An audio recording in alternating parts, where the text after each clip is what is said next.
pessoal, sejam bem-vindos a mais uma Analistas em Ação, o programa do Invest News que vai tirar todas as suas dúvidas sobre ações.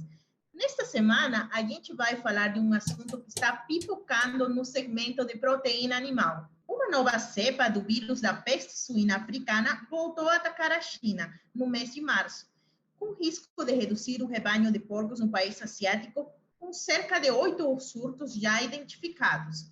Esta não é a primeira vez que isso acontece. Entre 2018 e 2019, a peste suína reduziu cerca de 40% destes rebanhos. O que é um problema sério para a China pode representar uma oportunidade para os frigoríficos brasileiros.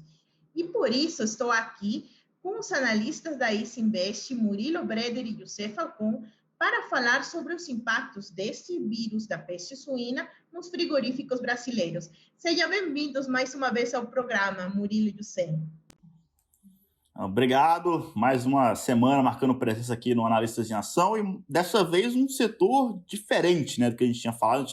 O proteína animal nunca passou por aqui, por enquanto, até agora, né? Então o legal do programa ser semanal, tem 52 semanas no ano, pelo andar da carruagem nós vamos falar do Ibovespa inteiro aqui, né, e eventualmente durante o ciclo anual. Agora chegou a vez de focar em proteína animal. E para isso eu trouxe o José Falcão para falar com a gente aqui, porque ele tem BRF na carteira dele, né? Então trouxe ele mais uma vez para o programa. É isso aí, pessoal. É um prazer estar aqui novamente no Analistas em Ação, dessa vez para falar do setor de frigoríficos, proteína animal, que foi um dos setores que mais se destacou no ano de 2020, ou seja, para esse setor não teve crise no ano passado. E é interessante a gente trazer esse assunto, né, em pauta, para comentar aí o principal desempenho, né, das empresas do setor e trazer também um pouco do nosso ponto de vista, não só da empresa, mas para o ano de 2021 e de algumas empresas que estão dentro das nossas carteiras, que no caso é a BR Foods, na carteira top 10. Isso aí, pessoal. Então, vamos lá. O Murilo e o José vão falar um pouco sobre o cenário sectorial dos impactos desta peste suína, né? E eles vão apresentar os fundamentos e oportunidades de companhias como BRF, Marfrig, Minerva e JBS. Na sequência, teremos também análise gráfica do Hugo Caroni sobre estas companhias.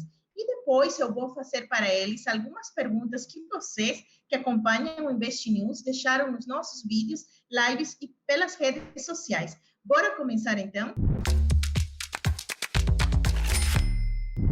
Bom, vamos falar então sobre esses surtos da peste suína que estão afetando a China desde o primeiro trimestre de 2021.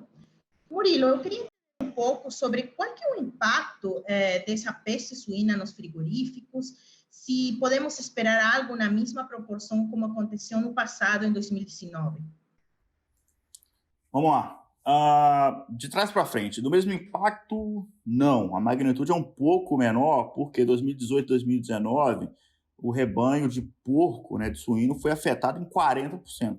O que a gente está falando agora com esse novo surto é de um impacto em 20%, né? Então seria algo mais ou menos na metade, mas o que é significativo. E significativo não só para as empresas que exportam carne suína para a China, mas mesmo carne de boi, por exemplo, porque existe essa substituição. Na verdade, na China, o consumo de porco é muito grande, porque é mais barato, né? A China tem muitas áreas rurais que são mais empobrecidas. Então, tem esse movimento de troca, inclusive com o enriquecimento da população chinesa, o pessoal consumindo mais carne de boi, né? Ao longo do tempo, essa é a expectativa também. Hoje ainda é muito concentrado em carne suína, mas essa peste acelerou essa transição, tá? Então, mas o que aconteceu foi o seguinte: diante dessa peste suína, a China anunciou que eles têm um projeto de ficarem autossuficientes em produção e em oferta de carne suína até 2025. Então, eles estão investindo em grandes parques produtores, deixando eles mais modernos, com controle mais rígido de nutrição, de doenças, né? Então, isso acabou afetando as empresas exportadoras nos últimos meses, porque, né, tem data para acabar, né? Se a China realmente ficar autossuficiente, ela entregar o que ela está prometendo de autossuficiência. Então, ao mesmo tempo que é bom no curto e no médio prazo, foi bom em 2018, 2019, e agora voltou um pouco disso com essa retomada da peste suína lá para os frigoríficos brasileiros, tem que ficar de olho nisso. O que vai ser o pós-2025? Mas aí, essa retomada da peste suína não estava no radar. E com essa chegada dessa nova peste suína lá agora em 2021, tem duas opções a China. Ela intensifica esse ritmo de recuperação do rebanho, ou ela amplia, posterga esse prazo que era até então 2025. Então, notícias que, se ela decidir intensificar a recuperação do rebanho, é complicado fazer isso porque está meio conturbado lá, seja pelo coronavírus ou pela peste suína, né? Então, eu tendo a achar que o mais provável é ela ampliar esse prazo de autossuficiência, o que dá uma sobrevida ainda maior, né? 2025 são 4 anos, então realmente um horizonte ok, sabe?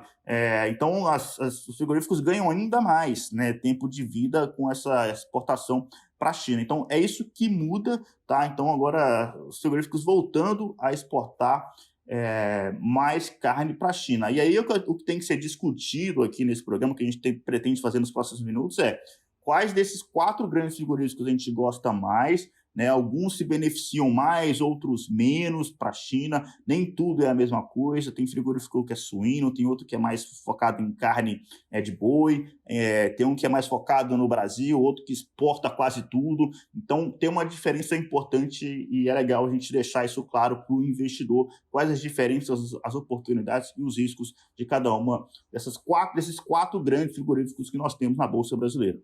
Bom, Murilo, já que você comentou sobre esta oportunidade, né, que é ainda, né, apenas para um período específico sobre a peste suína, já que a China tinha falado dessa autossuficiência, né, eu queria entender melhor, né, quem então no setor de frigoríficos brasileiros, né, e qual é a visão do setor que você tem destas companhias, de acordo com o desempenho dos últimos meses? Existem 4 grandes frigoríficos aqui. JBS, a maior disparada, tá, em relação aos outros. Então, a BRF vem logo em segundo lugar, Marfrig e a menor de todas, Minerva. Só que mesmo Minerva, a gente é uma small cap, porque ela está com um valor de mercado em torno de 5 bi de reais. Mesmo a Minerva, ela é a empresa líder de exportação de carne bovina na América do Sul. Então, é um player, mesmo o menor de todos, relevante aqui. O setor é importante, é um setor que vem gerando fluxo de caixa positivo nos últimos anos, 2018 para cá.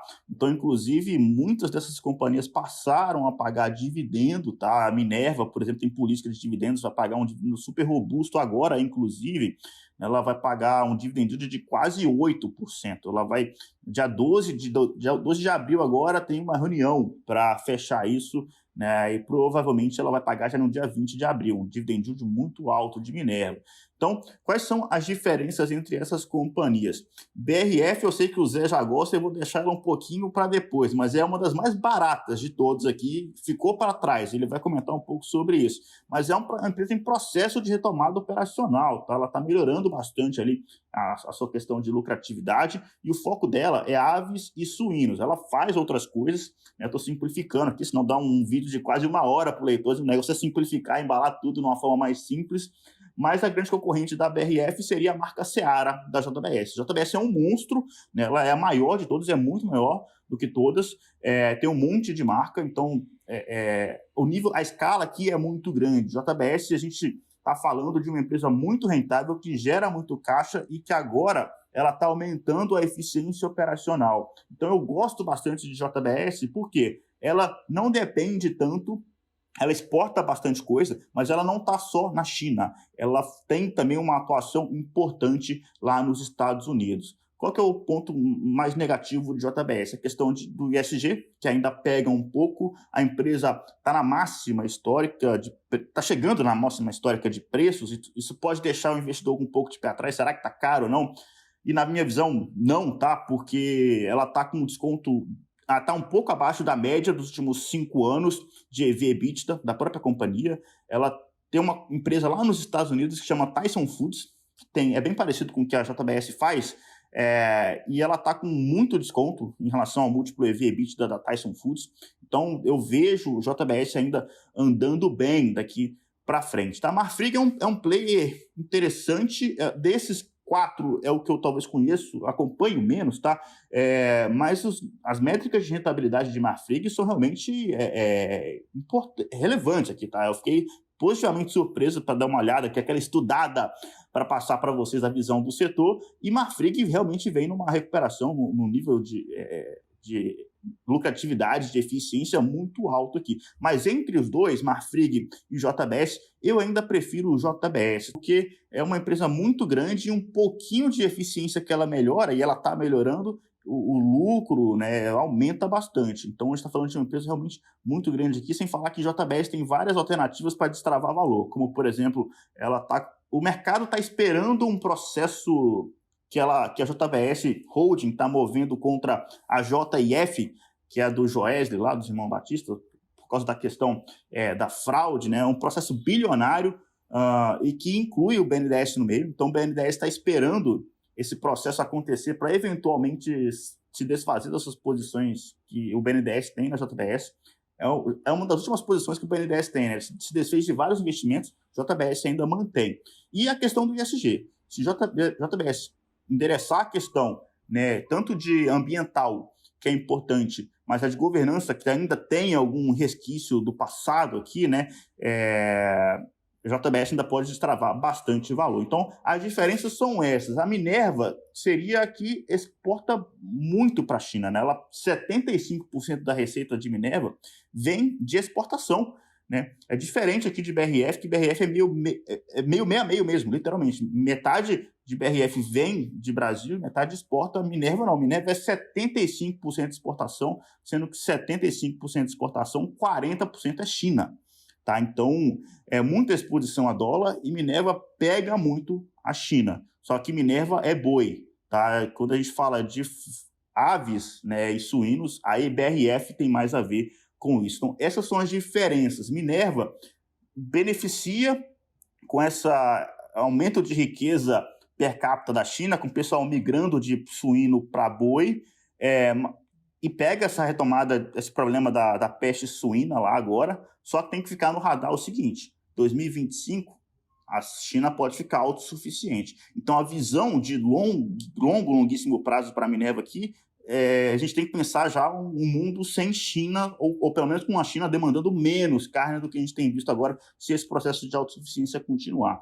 Tá? Então, essas que são as diferenças entre as companhias, entre as 4 grandes frigoríficos aqui atualmente. Eu vou passar a bola agora para o Zé, né, para ele defender o pitch ali agora de BRF, né, uma das empresas aqui, como eu comentei, que na minha visão está muito barata, ficou para trás e ela exporta muito, tá? Ela é líder em exportação para o Oriente Médio e Ásia também. Então, vai daí, Zé, fala aí um pouco da sua visão sobre o BRF. E eu tenho algumas perguntas para você, justamente sobre a BRF, né? Nesta semana, o Pedro Parente, que é presidente do conselho da BRF, afirmou em evento que estava bem otimista com a situação da China, né? E ele citou que o país asiático está importando produtos como nunca, enquanto recompõe seu plantel de suínos. Então, como que a BRF se beneficia desta situação? Vamos lá.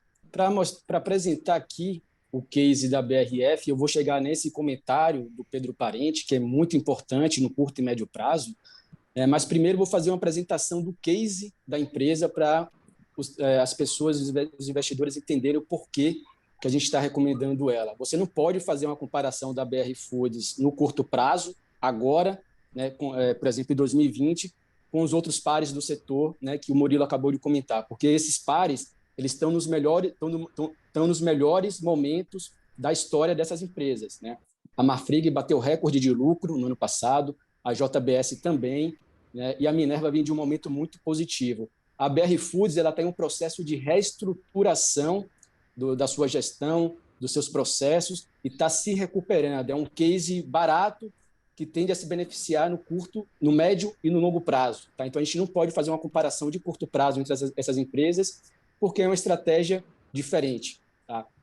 Então, assim, por que a gente escolheu o BR Foods? Eu trouxe aqui 4 partes, né? Quem é a empresa, qual o posicionamento dela no mercado hoje, as vantagens competitivas e o resultado dela do último ano, em 2020. Então, para resumir, quem é a BR Foods, né? Se você abrir agora a geladeira da sua casa, ou se você for no supermercado fazer uma compra, é quase que garantido que algum produto, né, da BR Foods vai estar no seu carrinho ou na sua geladeira.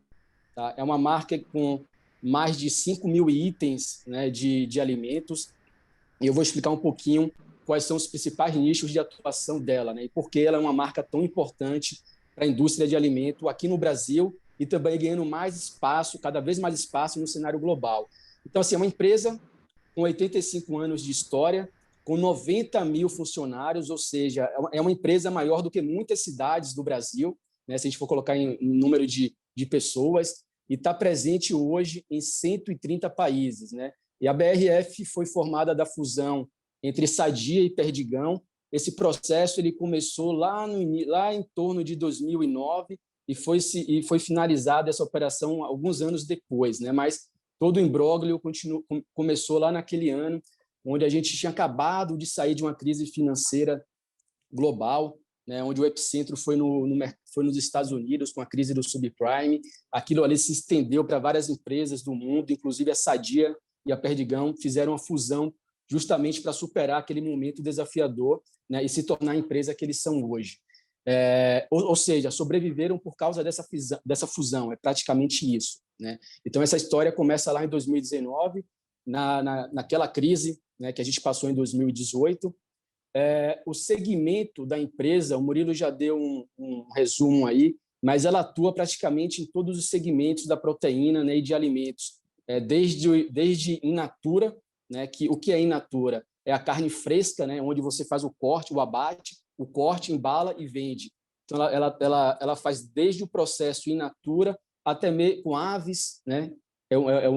Aves e suínos são os principais produtos dela atualmente e tem ganhado cada vez mais espaço, né? Justamente porque o preço da carne está muito caro. Então, eles estão fazendo um trabalho de marketing muito forte para a carne suína ganhar espaço também no mercado interno, porque na Ásia é o produto mais consumido.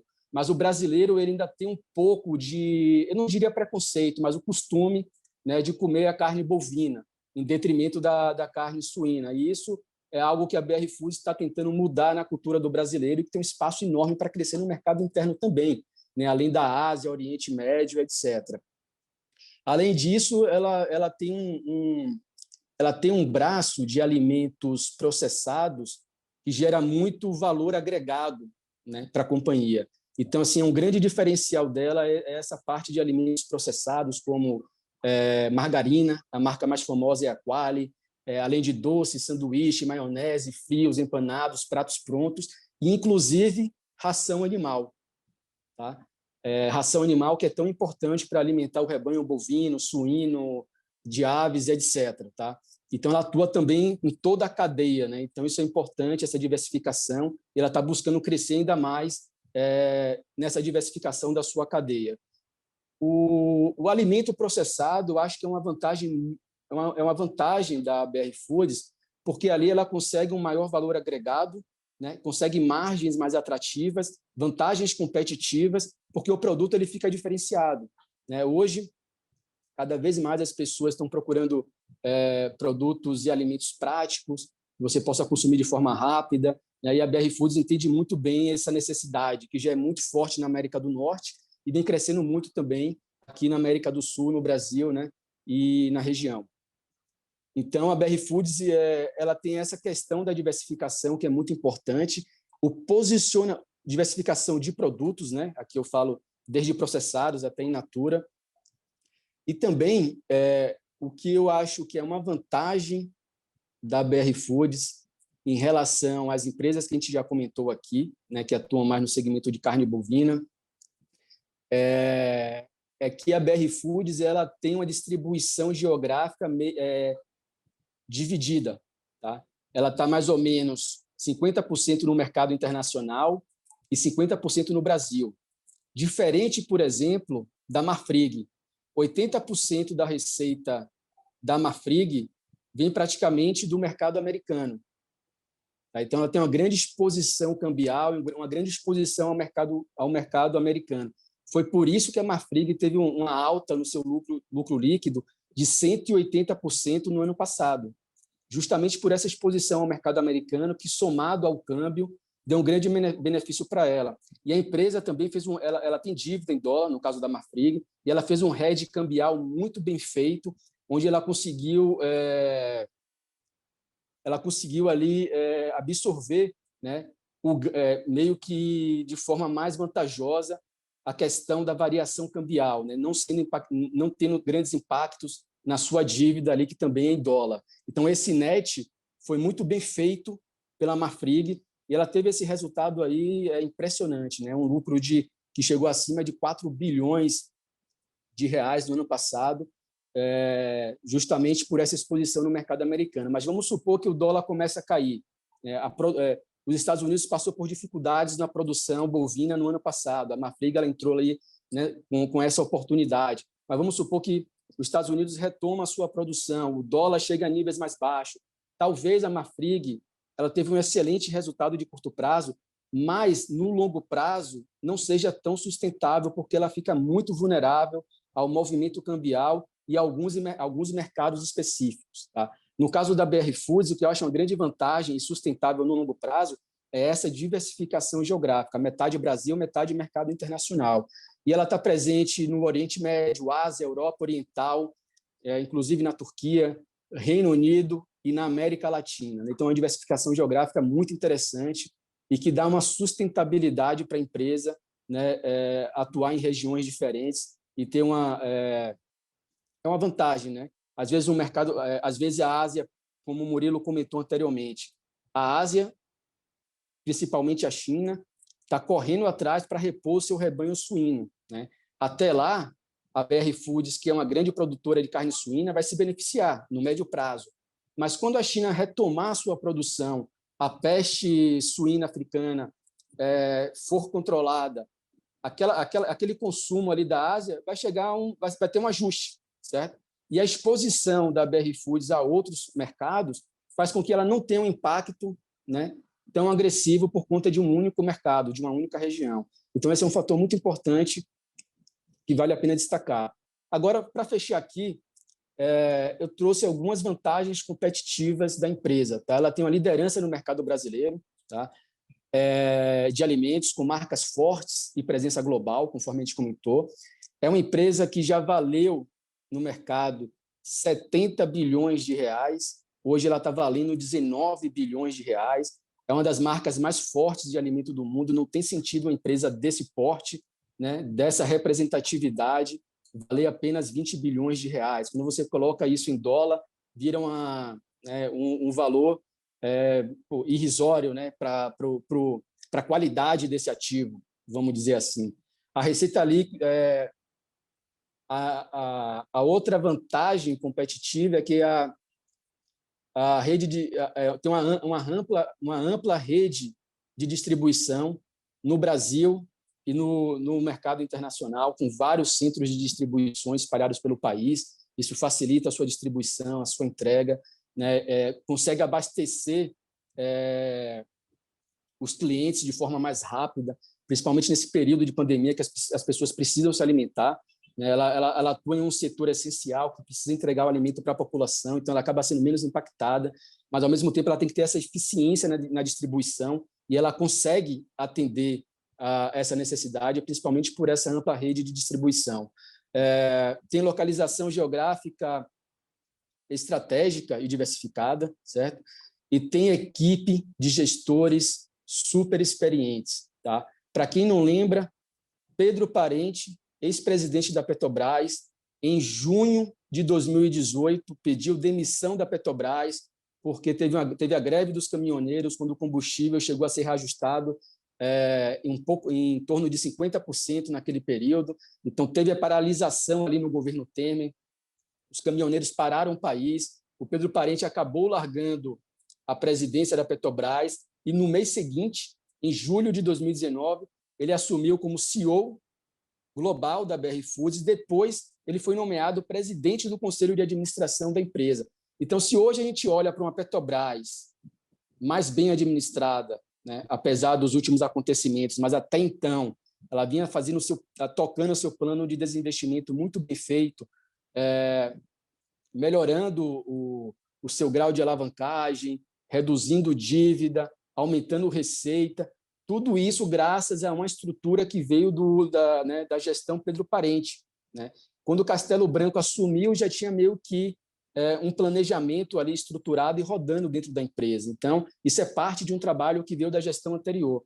E a gente saber que uma gestão desse nível está sentado, né, na cadeira como presidente do Conselho de Administração da BR Foods traz muito conforto, né, para o investidor, porque a gente entende que os interesses da empresa ficam muito mais alinhados aos interesses do acionista, e isso é muito positivo, né? Traz ainda um maior grau de governança corporativa para a empresa, né, e a sua imagem para o mercado e para os investidores. Então, acho que o resumo da BR Foods é esse. Tá? A empresa que no ano passado lucrou 1,4 bilhões de reais, teve crescimento de 14% em relação a 2019. A sua receita líquida também cresceu 18%, foi para 39 bilhões de reais, um gigante de faturamento. Né? Os desafios continuam com a pressão adicional sobre o preço dos grãos. Isso vale a pena a gente comentar também. Tá?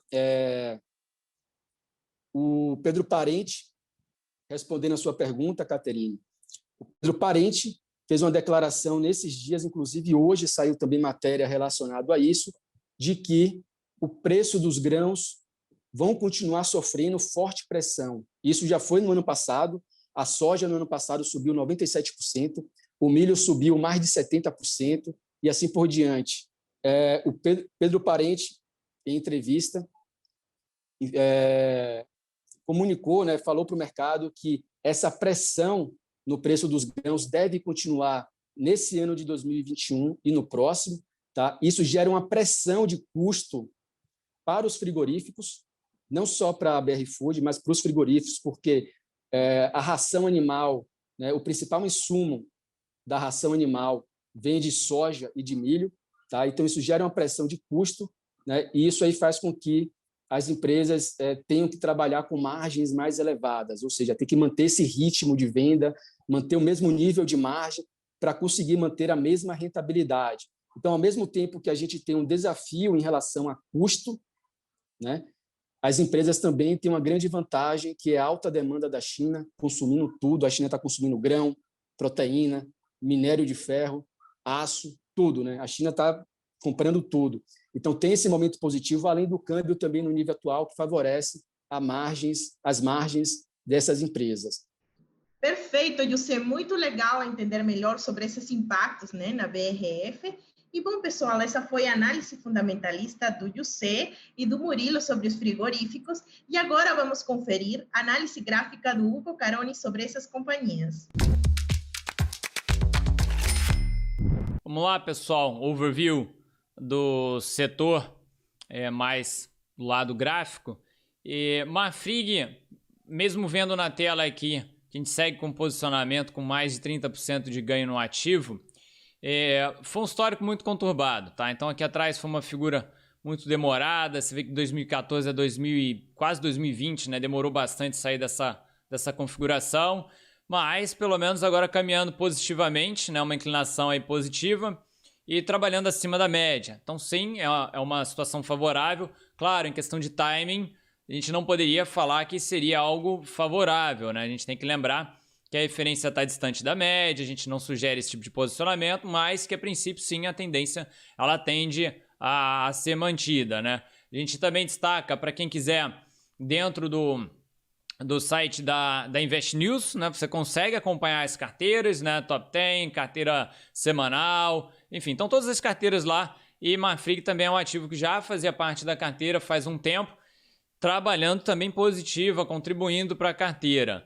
Tem uma resistência expressiva aqui que praticamente fechou a semana em cima dela, que é a máxima ocorrida lá em 24/8 do ano passado. Se superar, aí abre espaço para tentar dar continuidade, mas não esquecendo da questão de não poder ficar distante das médias, né? Você não pode abrir um novo posicionamento distante da média. Por quê? Porque o ativo tende, qualquer ativo, a retornar a média, né? Então, passando para a BRF, também posicionada, mas essa com um pouquinho mais de dificuldade. Lembrando que na visão longa dela, ela teve a perda de uma linha de tendência antiga, então ela está aqui na briga ainda tentando recuperar essa região. E olhando desde aqui da máxima de 2015 para o valor atual, né, a gente vem trabalhando pequenas formações de topos e fundos descendentes, então um viés negativo. O que ajuda ela um pouquinho a tentar essa melhora é justamente a referência do suporte da média 9 do mensal. Tá? A barreira aí, nesse primeiro momento, tanto esse mês quanto o mês passado, foi justamente a outra média, média de 21 períodos. Com relação à JBS, essa sim, né, numa visão longa, teve, né, um canal por muito tempo, por muitos anos, sendo respeitado. A gente trabalhou aí por um período bem expressivo. E nas análises, né, acompanhando na sala ao vivo, comentei inúmeras vezes que poderia, numa visão otimista, assim que ele conseguisse o rompimento dessa configuração chamada de bandeira, conseguiu aqui alguns meses atrás, entrar numa outra pernada de alta. Claro que o próprio canal seria uma barreira e tudo mais. A gente viu aqui o rompimento, tem 1, 2, 3, 4, 5, 6 meses atrás ele conseguiu o rompimento, respeitou e tá aí, caminhando positivamente. Já chegou num alvo de curto prazo, 31,53. Então, a princípio, pode parar um pouco, não teria nada de errado, corrigir a partir desse momento. Mas se continuar respeitando as médias longas, né, a média 9 do mensal ou no semanal, o viés na visão de médio e longo vai continuar sendo de alta. Lembrando, tá? A referência que faz parte da carteira, hoje mesmo ainda vou revisar a carteira e vai ficar à disposição de vocês no Espaço Traders Invest, tá? No YouTube, dá uma conferida lá. Forte abraço, excelente semana, pessoal! Muito obrigada, Hugo, pela sua participação no Analista Sem Ação. E agora, pessoal, o momento mais importante do programa, as perguntas de vocês. Bom, o Lucas Moura traz uma dúvida aqui sobre a Minerva. Ele quer saber por que a ação não volta ao patamar de setembro do ano passado. Basicamente, ela é a mais dependente da China, entre os 4 players. Tá? Então, essa notícia de que a China pretende ficar autossuficiente no seu rebanho de porco até 2025 atrapalhou bem ali a vida de Minerva, recapitulando, 75% de exportação, sendo que disso que exporta, 40% é China. Né? Então, é a que mais realmente tem esse impacto. Então, no curto, médio prazo, ela ganha com essa exportação para a China, mas de 2025 para frente, o cenário pode mudar bastante, tá? Então, é basicamente isso. Do lado do copo meio cheio, a Minerva é uma empresa que gera fluxo de caixa positivo, que tem uma política de dividendos já estabelecida, rodando, robusta, e inclusive eu comentei já alguns minutos atrás que ela vai pagar um dividendo agora em abril, e a expectativa além não é só não é dividendo extraordinário, uma única vez na vida dela, não, ela veio para ficar mesmo essa questão do pagamento de dividendos. E para quem gosta de dividendos, né, quanto mais barata está a ação, quanto mais para trás, maior o dividend yield que você recebe. Né? Então, Minerva essa figura um pouco diferente das demais. JBS paga dividendo para caramba, também pagou quase 4% de dividend yield no ano passado. Então, o setor como um todo tem aumentado o pagamento de dividendos, mas Minerva foi a primeira, né, a que deu o passo, que fez a política de dividendos e que está pagando bastante dividendo. Então, é um player um pouquinho diferente dos demais. Muito legal. E temos também, né, aqui a pergunta da Isabela Cristiano, né? Agora, nesses tempos, né, que a tendência seria dos investimentos está em alta, ela quer saber como o setor de frigoríficos deve atuar, né, com essa crescente demanda e preocupação ambiental por parte dos consumidores e investidores. A pressão pelo ESG, né, ESG, ela veio para ficar, ela não é uma moda, tá? Então, inclusive, isso reflete no preço das ações. JBS, por exemplo, é uma companhia que vem endereçando esse problema com o ESG. Né? Ela está, por exemplo, com diversas iniciativas de preservação de meio ambiente, ela está com uma rastreabilidade desses fornecedores de gado, ela tem um programa de carbono zero de produção, entre outras coisas. Tá? Então, é algo que Não tem como ignorar, veio para ficar, já é realidade, né? Então, esse setor, inclusive, está se movimentando em relação a isso. Acho que o BRF deu um passo importante, o José comentou ali, em relação à governança corporativa, né? Não é ambiental, ali é governança, com Pedro Parente, traz uma referência, um nome forte para a companhia. Eu acho que isso é importante. O ISG veio para ficar e proteína animal não está de fora, não. Vale destacar, tá? Complementando o Murilo, que todas essas empresas que a gente comentou aqui são empresas de alcance global, né? Boa parte da sua receita está no mercado externo e é uma exigência desse mercado, né, que as empresas adotem esse tipo de política, né, responsabilidade ambiental e governança, etc. Então, a empresa que não se adequar a essa nova tendência, ela vai perder mercado e ela se torna insustentável, né, no médio e longo prazo. Então, são empresas de, como eu falei, a BR Foods é uma gigante, né, com quase 100 mil funcionários. Então, essas empresas, elas têm esse modelo adotado já há alguns anos e estão intensificando cada vez mais, né, porque a gente sabe que o setor de proteína animal é um dos setores que mais poluem. Então, é uma tendência, né, global e essas empresas tendem a se fortalecer nessa política, né, de maior responsabilidade. Perfeito.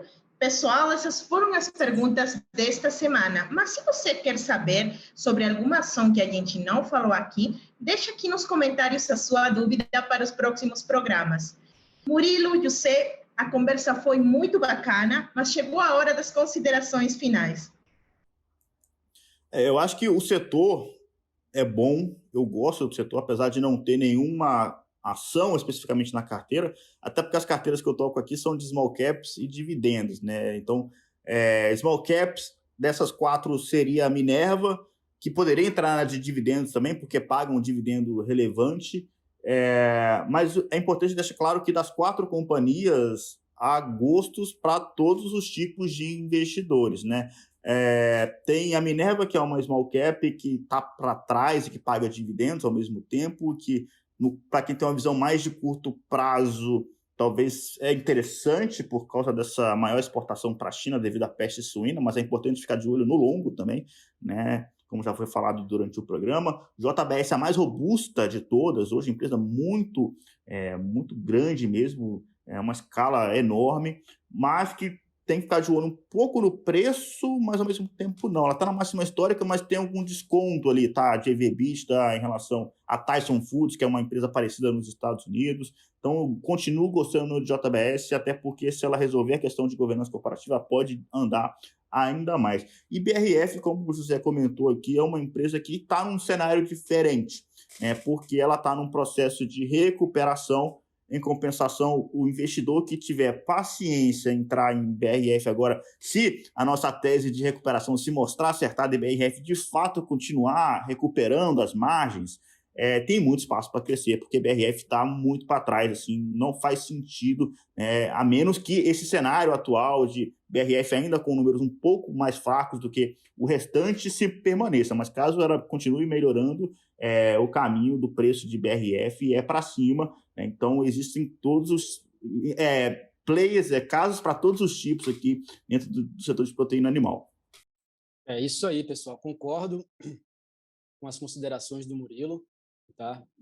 Reforço aqui que o case da BR Foods é um case de crescimento, de eficiência operacional, com um grande plano de crescimento nos próximos 10 anos, anunciado pela empresa no final do ano passado. Então, é uma oportunidade, né, de uma empresa de ótima qualidade com preço descontado, ponto. Entre as outras 3, né, elas são muito assim parecidas em alguns aspectos, algumas com particularidades diferentes, né? E aí depende cada uma, né? Depende da sua estratégia ali, né? E qual delas você vai ter maior interesse ali, enxerga mais valor como acionista, né? Então, por exemplo, a Minerva, ao meu ver, é a melhor gestão, né? É uma empresa menor também, né? Com a máquina dela é menor, então ela consegue ter um pouco mais de eficiência. É uma empresa geradora de caixa, por exemplo, no ano de 2021. No ano de 2020, dentre essas empresas, ela foi que pagou o maior dividend yield, né, de 2,8%, a JBS pagou 1,7%, ela é uma empresa que, se você olhar o múltiplo de preço em relação ao lucro, ela tá atrativa ainda, ela está com 8,4, né, de relação preço-lucro. A JBS está em torno de 17, por exemplo. Então, a Minerva tem essa atratividade em relação ao preço. É uma empresa que ela vem crescendo nos últimos 5 anos, a sua receita, né, composta anual em torno de 15,3%. Tá? Então, é um crescimento relevante, né, para o mercado brasileiro e mostra aí a resiliência da empresa. A Marfrig, ela passou por momentos complicados há 2, 3 anos atrás, e o grande salto dela, conforme a gente comentou, foi no ano passado, né? Ela fez operações de hedge bem feitas para sua dívida em dólar. Ela se beneficiou do mercado americano vendendo mais carne bovina. Ela comprou a 4ª maior empresa de proteína bovina dos Estados Unidos. Então, isso abriu um mercado enorme para ela, né? Somado à dificuldade do mercado americano de repor proteína animal nas prateleiras. Então, ela teve ali um momento onde todos os astros se alinharam e ela conseguiu reduzir dívida, reduziu a alavancagem, que ela tinha uma alavancagem elevada, enfim. Então, hoje, se você for pegar no curto prazo, os indicadores dela estão muito atrativos. O lucro dela cresceu tanto, 180% em 2020, que ela tem uma relação hoje preço-lucro de 4 vezes, né? Muito baixo, justamente por causa dessa distorção do ano passado. O ROIC dela, que é o retorno sobre o capital investido, né, de credores e acionistas, está em torno de 23,5%, né? É um retorno muito bom para o capital investido. Se você pegar a Minerva, está em 14%, a JBS em 16% e a BR Foods em 9%. Então, ela deu um retorno sobre o capital investido muito acima dos seus pares. Tá? E com essa distorção de crescimento do ano passado, nos últimos 5 anos, ela teve um crescimento da sua receita anual composta de 28%, mas muito em parte por causa do ano passado, que foi atípico. Tá? Então, acredito que ela vai continuar tendo um bom desempenho daqui para frente, mas não no mesmo ritmo, tá? Até porque a base de comparação muda. Ela tinha uma base de comparação em 2019, que subiu muito em 2020, então a base de comparação era 2020 para 2021. Então, 2021 tem uma base de comparação super forte. Então, o crescimento vai reduzir, pode continuar crescendo, eu acredito, mas não na mesma intensidade. Então, acho que o meu resumo geral é esse. Agradeço aqui a participação e a atenção de todos e voltamos aqui no final do mês para gravar novamente o Analistas em Ação com as novidades das nossas carteiras para o mês de maio. Mas tem muito chão pela frente. Muito obrigada, Murilo e José, pela sua participação no programa. E obrigada a você, internauta, que nos acompanhou até aqui. Lembrando que o Analistas em Ação vai ao ar todo domingo às 9 horas. Então, não deixe de conferir todas as novidades sobre o mercado de ações. E tem uma surpresa. Vocês pediram, então a gente trouxe. Agora o Invest News tem também um canal no Telegram. Então, segue lá no @InvestNews. Até a próxima!